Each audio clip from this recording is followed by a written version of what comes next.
नमस्कार, मी मुकेश. महाराष्ट्र माझामध्ये आपलं सर्वांचं मनःपूर्वक स्वागत. दर्शक हो, मी पुन्हा एकदा डाळिंबी बागेमध्ये आलोय आणि खरं तर या डाळिंबी बागेमध्ये येण्याचं कारण म्हणजे जर तुम्ही सध्याला बघितलं, अगदी मे महिन्यापासून पावसाला जोरदार अशी सुरुवात झाली. आज 9 जून तारीख आहे आणि आजची जर वातावरण त्या ठिकाणी आपण या भागातलं बघितलं, तर सकाळी त्या ठिकाणी पाऊस झालाय. आता सध्याला 12-1 वाजले त्या कडक असं ऊन पडलंय आणि संध्याकाळी या भागामध्ये थंडी वाजून येते आणि ते या या संपूर्ण भागामध्ये हे संपूर्ण वातावरण हे तेलासाठी अतिशय अनुकूल असतं आणि खरं तर तुम्ही आजपर्यंत बघत आलाय की शेतकऱ्याचं तेल्यामुळे किती मोठ्या प्रमाणात नुकसान झाले आहे. शेतकऱ्यांना डाळिंबीमधल्या अनेक रोगावरती नियंत्रण, अनेक रोगांवरती औषध मिळवली, पण तेल्यावरती त्यांना अजून देखील त्या ठिकाणी कोणत्याही पद्धतीचं औषध किंवा नियंत्रण मिळवता आलं नसल्यामुळे अनेक शेतकऱ्यांना त्या ठिकाणी नुकसानाला समोर जावं लागलंय. मी ज्या शेतकऱ्यासमोर उभा आहे ते माढा तालुक्यातील उपळाई बुद्रुक या गावातील नितीन शिंदे या तरुण शेतकऱ्याच्या शेतामध्ये मी उभा आहे. खरं तर 30 गुंठ्यावरती ही डाळिंबीची बाग आहे, जवळपास 300 झाडं आहेत ती. पण मी संपूर्ण व्हिज्युअलच्या माध्यमातून ही बाग बघत असताना एका देखील फळावरती तेलाचा साधा डाग सुद्धा बघायला मिळाला नाही आणि त्याच्या पाठीमागचं कारण काय ह्या व्हिडिओमध्ये तुम्हाला नक्कीच बघायला मिळेल. तुमचं महाराष्ट्र माझामध्ये अगदी मनापासून स्वागत आहे. स्वागत आहे. खरं तर नमस्कार. काय बघताय डाळिंबी शेती एकूण आहे, आता जर संपूर्ण जर बघितले, एक सुद्धा आम्हाला तेलाचा डाग बघायला मिळाला नाही. वातावरण तर तुम्ही बघताय कसं झालंय, होय. काय झालंय. सगळ्यात महत्त्वाचं म्हणजे काय तेलासाठी तुम्ही आम्ही काय- आता वातावरण कसं होतंय, सकाळी ऊन पडतंय, बरोबर. संध्याकाळी पाऊस येते, हम्म, हम्म, ढगाळ वातावरण, हम्म. त्याच्यामुळं पूर्णपणे तेल्यासाठी अनुकूल परिस्थिती म्हणजे हे आहे वातावरण वातावरण. तेलासाठी हा. आणि आता जर आम्ही बघितलं अगदी हम्म. आपल्या माढा भागातले शेतकरी पंढरपूर तालुक्यात असतील, अनेक शेतकरी तेल्यामुळे अगदी त्रस्त झाले. सगळ्यांचे झाड त्या ठिकाणी तेल्यामुळे गेली ती. होय काय? तुमचं जर बाग बघितलं तर ही शेतीचं तेल बागेसाठी अजिबात ही नाही, कारण काळी नाही, जमीन आहे पण तुमची. आम्ही पूर्णपणे याला रासायनिक खतच वापरलं नाही. हा. पूर्णपणे जैविक वरती डाळिंबाची बाग आहे. 100% जैविक आहे. जैविक बरं. 100%. त्याची पानगळ कधीचे? पानगळ आहे 20 डिसेंबर. 20 डिसेंबरची. हम्म. काय परिस्थिती आहे पानगळ करताना डाळिंबीची? पानगळ केली त्यावेळेस पाणी पण कमी होतं. हम्म, हम्म, हम्म. करावं नाही करावं असं करत केले. हा, हा. सुरुवातीला सेटिंग साठी बी थोडं हे झालं, आपदा झाली काय? आपदा झाली. हा, हा, हा. आपण पानगळ तर प्रॉपर झालती आपली. हा, पानगळ झालते, 50% पानगळ होती. हा, हा, हा. आपण त्याला बेसल डोस भरल्याच नाही, पूर्णपणे शेणखत. शेणखत टाकलाय हा, सगळं? पूर्णपणे किती शेणखत. टाकलं शेणखत त्याला? शेणखत एक एक कॅरेट टाकले दोन्ही साईडला, एका झाडाला 2 कॅरेट इकडे एक आणि तिकडे एक. इकडे एक. बरं. हा, हा, हा. त्यामध्ये खात कोणतं मिक्सच केलं नाही? त्याच्यामध्ये खत कोणतंच नाही, निंबूळ पेंट फक्त जैविक मधले टाकले. जैविक म्हणजे लिंबोळी पेंट. हा, निंबूळ पेंट हम्म. आणि आपलं रूट पावडर हम्म. आणि अ, हे नवक्रांतीचं आपलं तुफान एक, बरं. हा. त्याच्यावरतीच आहे. ते शेणखत सोबत मिक्स केलंय? हा, शेणखत सोबत मिक्स हा, केलं. हा, हा. बरं. काय होतं सेटिंग सुरुवातीला, काय झालं? सुरुवातीला काय 30-40 होते. हा. मग आजूबाजूचे बघणारे म्हणायचे, अरे काय एवढ्यासाठी तुला परवडेल का खर्च हे म्हणजे एका झाडाला औषध. 40 हा, हा. 40च होते सुरुवातीला. हम्म. नंतर मग आमचे मित्र काशीद सरांची भेट झाली आमची पंढरपूरमध्ये. हा, हा, ते हा. म्हणले असे असे जैविकच आहे आपल्याकडे, म्हणले हम्म. तुम्ही घेता का? नवयागरो कांतीचं. म्हणजे कळीसाठी? हा, कळीसाठी हा, हा, हा. टॉप 10. तुम्ही काय विचार केलता, काय काढायचं ठरवलं तर कसं निश्चित नियोजन होतं? आता म्हणलं काळ्या ह्याच्यात सक्सेस होत नाही, म्हणजे शेजापाजाऱ्याने सगळ्यांनीच काढल्या. हा, हा, तिथं हा. म्हणजे आमच्या भागात बागाच नाही ठेवल्या लोकांनी. बरं, बरं. म्हणजे कशामुळे काढल्या, काय अपघात ही होता? तेल आणि सेटिंगची आपदा, हा, काळे हा. रान असल्यामुळे पूर्णपणे काळी जमीन आहे हा, ना. हा, हा. आणि सेटिंगला पाणी प्रॉपर दिलं पाहिजे, पाण्याची हा. योग्य झालं पाहिजे. तुमच्या काळ्या जमिनी तर काय ते विचित्र विचित्र आहे ते हा. आपल्या ह्याच्या पाण्याचं नियोजन तर. होय की? मग काय तुम्ही काय केलं नंतर? 40 जर सेटिंग होती, मग काय काढली का नं- काय केलं? नाही काढली हा. आम्ही. तर नंतर तसंच आपलं टॉप 10 हम्म. तुफान हा. हे सोडल्यानंतर खालनं drip नं हा, सोडलं ते? ड्रिप मधून हा, हा, हा. ड्रिप मधून सोडल्यानंतर मग परत परत नंतर लागलं 50-60 हा, असं हा. टोटल. पण आता 100-125 फळ आहेत प्रत्येक झाडाला. प्रत्येक झाडला. हा. हम्म. तर सगळ्यात महत्वाचं असतं बेसल डोस. तुम्ही सांगता बेसल डोस अगदी 2-3 कमी खर्चामध्ये तुम्ही त्या ठिकाणी हा. चांगलं हे केलंय ते. म्हणजे कधी मारलं तुम्ही टॉप 10 ते बाकीचं? टॉप 10 ते नंतर 1 महिन्यानंतर चालू केलं आपलं सेटिंग अवस्थेमध्ये. हम्म. फुलगळाच्या त्या अवस्थेत मारलं. हा, हा, हा. तर सगळ्यात महत्वाचं म्हणजे जे तुम्ही कळी बाहेर काढता ह्याच्यावर झाडातून कळी जी बाहेर येते, हम्म. ती कळी अतिशय सशक्त निघली पाहिजे, कॅप्सूल साईज निघली पाहिजे, कारण तेच परत त्या ठिकाणी त्यासाठी आम्ही तुफान 1 नंबर औषध आहे. कळीसाठी. हा. हा. कळीचा स्ट्रोक मोठा होते हम्म. आणि त्याच्यानंतर फळाची साईज, आकार सगळं म्हणजे 1 नंबर होते. तुफानमुळं. हा, बरं. ते किती म्हणजे कसं मारलं ते? ते ड्रिप मधूनच सोडलं. बरं. हा. 1 किलोचा पुडा असते. हा. 1 किलो एकरी पुढे. 1 किलो. बरं, बरं. खरं तर सगळ्यात महत्वाचं म्हणजे अनेक शेतकरी त्या नरकळीमुळे पूर्ण हैराण झाले. हा. झाडाला लागली तर नरकळी एवढी लागली नाही, की आपल्या झाडाला नरकळी बिलकुल काहीच नाही लागली. हा, हा, हा. सुरुवातीच्या अवस्थेत थोडी होती. दुसऱ्यांदा जे लागले ते पूर्णपणे मादीकळी होती. म्हणजे ते स्प्रे मुळे झालं म्हणताय. हा, स्प्रे मुळे. तर आता सगळ्यात जर तुमचं बाग बघितली तर सेटिंग अतिशय त्या ठिकाणी जबरदस्त दिसते. जवळपास 100च्या वर सेटिंग आहे आणि झाले सेटिंगची साईज पण जर बघितली जवळपास 250 300 काय काय 400 ग्रॅम पर्यंत ॲव्हरेज झाली. 400 पर्यंत आहे. त्यासाठी तुम्ही काय केलंय? आता त्यासाठी आम्ही टॉप गोल्ड म्हणून एक येते, जैविक मधलेच आहे ते पण. 5 लिटरचं एकरीसाठी 5 लिटर सोडलंय ड्रिपनेस. बरोबर. त्याचा 1 नंबर रिझल्ट आला. पाठीमागच्या 8 दिवसाखाली सोडलं होतं. त्याच्यामुळं कलर, रंग आणि आम्ही चिकटपट्टी लावली होती ना, साईज मध्ये चांगला बदल झाला. बरं. म्हणजे त्या औषधानंतर लगेच त्याच्यामुळं मी बाकीचं मग रासायनिक मधलं काही सोडलंच नाही. सगळं लोक म्हणायची 48 47 42 050 पाहिजे, पण ते न वापरता ह्या वर्षी म्हणलं आपण वापरून तर बघूया म्हणलं, म्हणजे समजेल आपल्याला काय आहे ते. रासायनिक आणि जैविक मध्ये काय फरक पडतो आपल्या बागेमध्ये? आता रासायनिकने काय होतंय की तेलाला लगेच हे होतंय. रासायनिक जर जास्त असेल तर तेलाला लगेच पूर्णपणे, गेल्या वर्षी मी भरला होता बेसळ डोस, पूर्णपणे माझी अर्धी बाग तेलाने हे झाली. म्हणजे त्याच्यामुळं नंतर मी अर्ध्यातून परत हे स्प्रे घेतल्यानंतर परत माझ्या बागेमध्ये चांगला बदल झाला. बरोबर. आता सगळे शेतकरी त्या ठिकाणी बघितलं तर मर रोगामुळे हैराण झाले. अनेकाच्या बागेत मर रोगामुळे बागाची उपसून काढलं. मी जर तुमची बाग बघितली तर मला एक झाड तुमचं मर रोगाने काय केलेलं नाही. त्याच्यामुळे मर रोगासाठी तुम्ही काय करताय? मर रोगासाठी आम्ही तेजस म्हणून आहे, आणि ते नवक्रांती अॅग्रोच आहे. तेजस आणि तेले रामबन मिसळून आम्ही बुडामध्ये आळवणी केली. त्याच्यामुळं असं म्हणजे बाकीचं मर रोगाने काय केलेलं नाही झाड. बरं, म्हणजे आळवणी कशी आमुषा कशी काय त्याला काय स्टेज असते काय? ते पौर्णिमेला सोडतोय आम्ही, 2 महिन्यातून सोडायची. बरं, म्हणजे ड्रिपद्वारे सोडायची? नाही, बुडाला. बरं. बुडाला आळवणी करून. आता जर तुमची बाग मी जर बघितलं, बागेमध्ये गवत मोठ्या प्रमाणात दिसते. अनेक शेतकरी कोण गवतासाठी फवारणी करते, कोण कटरनं काढते. तुम्ही गवत ठेवले त्या पाठीमागचं काय कारण? गवत ठेवलंय की म्हणजे गवतामुळे ही बाकीचं तेल हे झाडाला येत नाही. गेल्या वेळेस मी गवताचं फवारणी केली तर मुळ्या स्टॉप झाल्या. असंच म्हणजे जुन्या शेतकऱ्यांनी सांगितले, अरे म्हणले एवढं गवत ठेवलंय म्हणले तू. तर त्याच्यानंतर फवारणी केली तर डाळिंबावरती स्पॉट आले.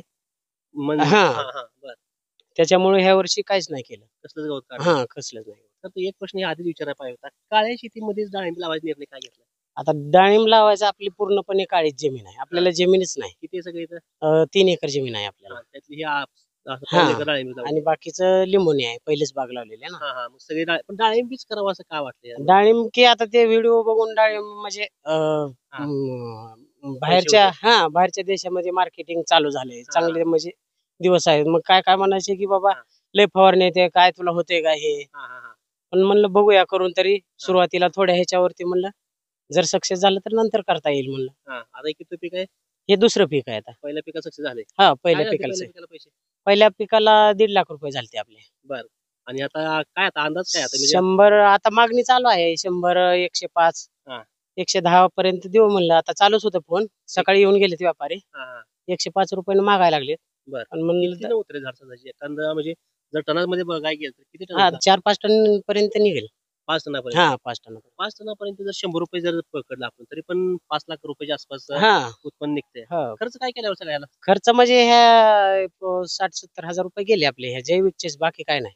60-70 हजार मध्ये? आम्ही अनेक व्हिडिओ केले डाळिंबमध्ये. डाळिंबी शेतकरी जवळपास 1.5 लाख, 2.5 लाखापर्यंत. नाही सांगतेत लोक, पण मी म्हणजे बाकीचं जास्त स्प्रेच नाही केलेला.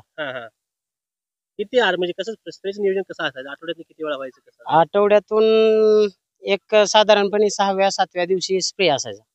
बरं. संपूर्ण महाराष्ट्र काशीद साहेब मार्गदर्शन? काशीद सरांचं आपल्याला मार्गदर्शन. आणि खरं तर या शेतीला पाठीमाग आधारपणे खंबीरपणे उभं राहणारी शेतकऱ्याची मालकीन देखील या व्हिडिओमध्ये आपल्या सोबत असणार आहे.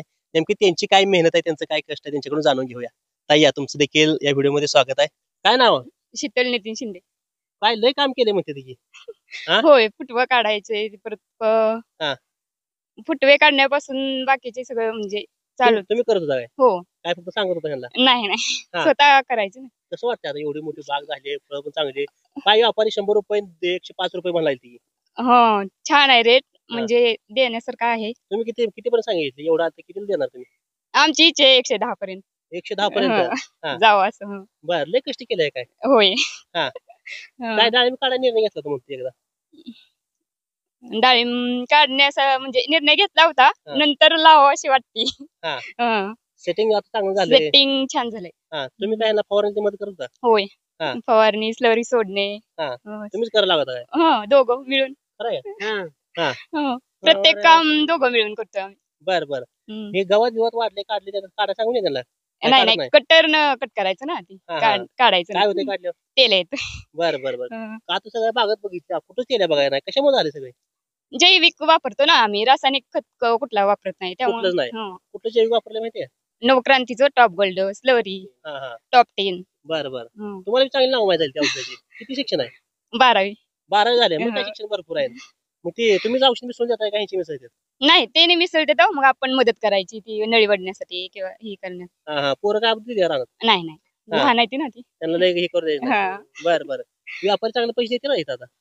व्यापारी 95 पर्यंत मागून गेले तो, हा. पण आमची इच्छा 110 एकूण पर्यंत, किती पैसे होते माहितीये? 4-5 लाखापर्यंत. 4-5 लाखाच्या अपेक्षा आहे. बर काय 5 लाख आल्यावर काय नियोजन आहे पुढे? नियोजन बाग लावायची. अजून पुढे वाढवायचे? होय वाढवायची. आता कधी खालच्या शेतामध्ये नाही इथं वरती अजून की वाढत आहे? बर आहे एवढी झाडं अजून करायची. गावल्या एकदा कसं असतं या अजून एकदा बाग वाढवायची सगळ्याची इच्छा आहे.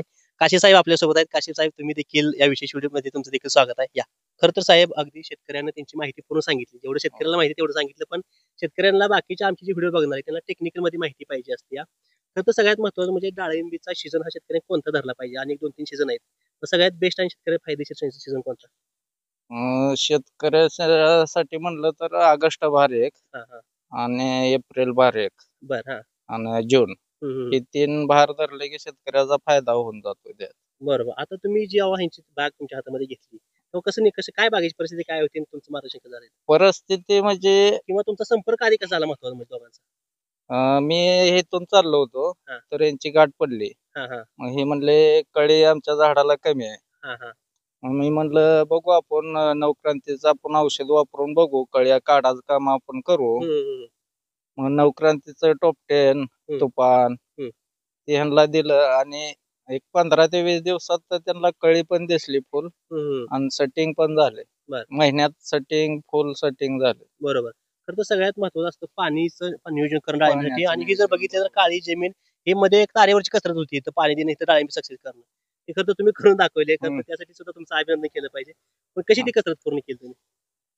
काळे रान म्हणजे पाण्याचं नियोजन पाहिजे मेन म्हणजे. तुम्हाला 4 दिवसातून 1 तास 2 तास सोडायचं फक्त. बर. काळं रान असल्यामुळे पाणी लवकर हे होत नाही ना, त्यासाठी पाण्याचं मेन म्हणजे नियोजन करणं योग्य म्हणजे चांगलंच आहे. 4 दिवसातून ह्याला 2 तासच पाणी? 4 दिवसात ते पण भरपूर होतं. बर. आता काय पाणी वाढवायला लावलंय का थांबवायला लावलंय? आता बंदच आहे. आता वातावरण खराब तेल्याचं असल्यामुळं पाणी ह्याला बंदच आहे. 8 दिवस झाले. बरोबर. तर शेतकऱ्यांनी सांगण्यात आलं की तेल्या रामबाण तुमचं जे नवक्रांतीचं औषध आहे ते अतिशय चांगलं काम केलं. कुठल्याच बागेत इथे तुम्हाला तेल्या बघायला मिळाला नाही. कशा पद्धतीने काय नवक्रांतीचे त्या तेल्या रामबाणमध्ये काय आहे नेमकं औषध? तेल्या रामबाणमध्ये म्हणजे प्रकारच्या वनस्पती सगळे जैविक सगळं जैविक मध्ये आहे. आणि त्याने असा प्रोडक्ट हे केला की तेल्यासाठी काम करावं म्हणून त्याने हे केलंय ना. त्यासाठी आपण त्याच्या अगोदर पण 4 वर्ष वापरलेलं आहे दुसऱ्या बागेमध्ये. रिझल्ट चांगला असल्यामुळे मी प्रत्येक शेतकऱ्याला तो रिझल्ट दावून म्हणजे 100% गॅरंटी देऊन आपण देतोय त्यांना. Guarantee side. बरं. आता यांची जर आपण मगाशी साठी मुळे उकरून बघत असताना मुळे अतिशय पांढरी लांब आहे, मुळीला कोणती गाठ नाही, त्यासाठी काय तुमच्याकडे? त्याच्यासाठी रूट पावडर म्हणून येते नवक्रांती. बरं. त्याचं शेड्यूल कसं असतं, ते कधी फवारलं पाहिजे काय? ते महिन्यातनं 1 किलो महिन्याला सोडावं. बरं. निमोटेड येत नाही, गाठी होत नाही, त्या म्हणजे मुळी पांढरी शेपट. कांद्याला जशी मुळी असते तशी मुळी चालते बागाला. बागेमध्ये मुळीचं किती महत्व आहे? मुळीवर तर आहे ना सगळं. ते काय जण मुळीला गाठी येतात म्हणजे काय होतं ते? निमोटेड म्हणजे अशी कॅनॉपी पण तुम्हाला बघायला मिळत नाही, फळाची साईज वाढत नाही. गाठी आल्यामुळे निमोटेड आल्यामुळं खालचं जे उचलणारे जे कार्य करणार आहे ते पूर्ण बंद होते ना. मुळी चालू असेल तरच तुम्हाला वर साईज कॅनॉपी सगळं म्हणजे मग रोगाला झाड जाण्याचं कारण तीच आहे, मुळीच आहे. तर तुम्ही संपूर्ण सोलापूर जिल्हा असेल बाकीच्या शेतकऱ्यांपर्यंत पोहोचत असताल. सध्याला अनेक शेतकरी तुम्हाला फोन देखील येत असतील की तेल्यामुळे हैराण झाले, अगदी काय करू साहेब, झोप लागत नाही शेतकऱ्याला. रोज 8 जणांचा फोन येतात. काय कसं करता येईल नियोजन? त्यांना आपण सांगतो नवक्रांतीचा असा असा आहे, तुम्हाला गॅरंटेड 3 फवारण्या घ्यावं लागते तेल्यासाठी. बर म्हणजे तीन आल्यावर फवारलं पाहिजे का आधीच कसं आहे तुझ्या? मी पहिल्यापासून तेल यायच्या अगोदर पासून देतोय, त्यामुळं सध्या तर तेलगट येतच नाही. आणि आल्यानंतर ना 3 दिवसाला अशा 3 फवारण्या करायच्या तेल्यारंबांच्या. 3 दिवस गॅप टाकून हा. परत अशा 3 फवारण्या करायच्या. बर पूर्ण तेलगट आपल्याला जळून जाते. त्याचं प्रमाण कसं असते त्या फवारणीचं? 5 मिली. 5 मिलियन त्यांचं होऊन जाते. त्यासोबत खरं सगळ्यात महत्वाचं म्हणजे साईज देखील फळाची बघितलं आता इथंच बघतोय आपण मोठी साईज आहे. जवळपास ही बघितलं 400 पर्यंत ग्रॅमपर्यंत हे फळ जाऊ शकते. साईज वाढण्यासाठी तुम्ही म्हणजे असल्या वातावरणात अजून तुम्हाला साईज सुद्धा काम करावं लागणार आहे.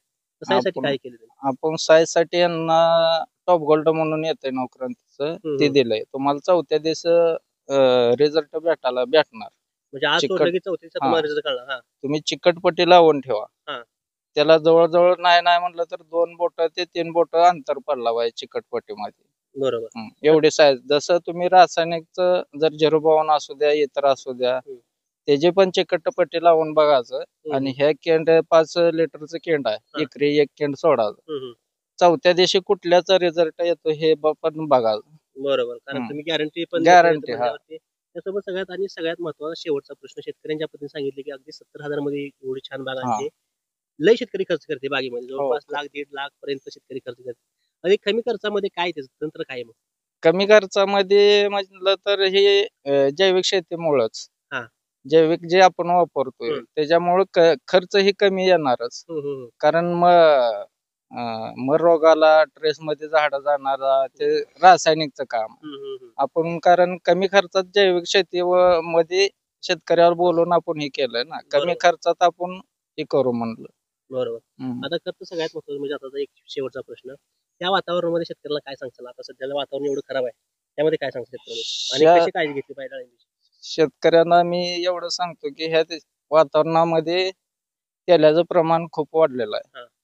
तर नवक्रांतीचं तेल्यारामबाण ही 100% मी गॅरंटी सांगतो की 3 दिवसाला 5 मिलीना 3 हात घ्यायचं. त्याच्यात तेल्या पूर्ण कंट्रोल मध्ये येतो आणि पुढे वाढत सुद्धा नाही. त्याच्यावर मार्केटला जाते बाग. आणि 15 दिवसाला एक स्प्रे ठेवायचा तेल्यारामबाण. 15 दिवसाला एक स्प्रे. त्यामुळे कव्हर मार्केटला जातोय. काय ज्यावेळेस बाग तुम्ही हातामध्ये घेतली काय टार्गेट दिलं एवढं 4 टन 5 टन असं काय, ते पूर्ण झाले काय म्हणतात? नाही, त्यांना म्हणलं होतं तुमचे 300 झाड आहेत तर आपण 4-5 टन माल काढू याच्यात कमी खर्चात. बरोबर. तर जात होता सगळं सक्सेस झाले. आज साईज नाही कुठलं काय नाही, अगदी शेतकऱ्याचं आज संध्याकाळी किंवा उद्या हार्वेस्टिंग देखील होईल. काय वाटतं मार्गदर्शक म्हणून, एक वाटाड्या म्हणून काय सांगतात? काय आता सांगायचं तर काय, खरं म्हणलं तर तुम्हाला डोळ्यासमोरच दिसतंय. काय वाटतं मनामध्ये काय भावना? मनामध्ये मला सुद्धा म्हणजे हे वाटतंय की आपण जसं सांगितलंय तसं या शेतकऱ्याने केलेलं आहे. बरोबर. आणि इथून पण मी सांगतो, रासायनिक वापरण्यापेक्षा जैविक शेतीकडे भर द्यावा प्रत्येक शेतकऱ्याने. कारण जैविक शेती कारण आजकाल काळाची गरज आहे. रासायनिक मध्ये काहीच राहिलं नाही. जमिनीचा पण त्रास होतो आणि जमीन पण हे होत नाही ना. जैविकडे वळलं पाहिजे. ठीक आहे. तर सगळ्यात महत्वाचं म्हणजे अगदी या प्रतिकूल परिस्थितीमध्ये सुद्धा डाळिंबीची बाग सक्सेस करणं ही तर शेतकऱ्यांसाठी अगदी काठीवरती त्या ठिकाणी कसरत आहे. आणि अशामध्ये तेल्यापासून वाचून पुढे चांगलं सेटिंग आणून नंतर त्याची साईज वाढवणं आणि ती मार्केटपर्यंत पोहोचवणं हे आव्हान शेतकऱ्यांनी पेलून आज अशा पद्धतीची बाग चांगल्या पद्धतीने सक्सेस करून दाखवली. आल्यापासून शेतकऱ्याला व्यापाऱ्यांचा फोन चालू आहे, तर व्यापारी 95, 100, 105 रुपयेपर्यंत मागणी झाली, पण शेतकरी 110 वर आढळून राहिलाय. अगदी उद्यापर्यंत ह्या डाळिंबीचं त्या ठिकाणी हार्वेस्टिंग देखील होईल. सगळ्यात महत्वाचं म्हणजे शेतकऱ्यांना आजचा व्हिडिओ बनवण्याचं कारण हेच होतं, या वातावरणामध्ये शेतकऱ्यांनी तेलासाठी नेमकं काय करावं. तर तेलासाठी असल्यानं ज्यांचं जे नवक्रांतीचं जे तेल्यारामबाण आहे ते अतिशय चांगल्या पद्धतीचं काम कसं या बागेमध्ये केले ते संपूर्ण व्हिज्युअलच्या माध्यमातून आपण त्या ठिकाणी बघितलं असेल. अशा संदर्भात आपण अजून नवनवीन देखील व्हिडिओ बनवत राहू. पण मित्रांनो, आपण या डाळिंबीविषयी नेमकं अजून काय प्रश्न विचारले पाहिजे, शेतकऱ्यांना नेमकं काय माहिती घेतली पाहिजे, तर तुम्ही कमेंट करून नक्की सांगा. कॅमेरा अक्षय सोबत मी मुकेश, महाराष्ट्र माझा, उपळाई.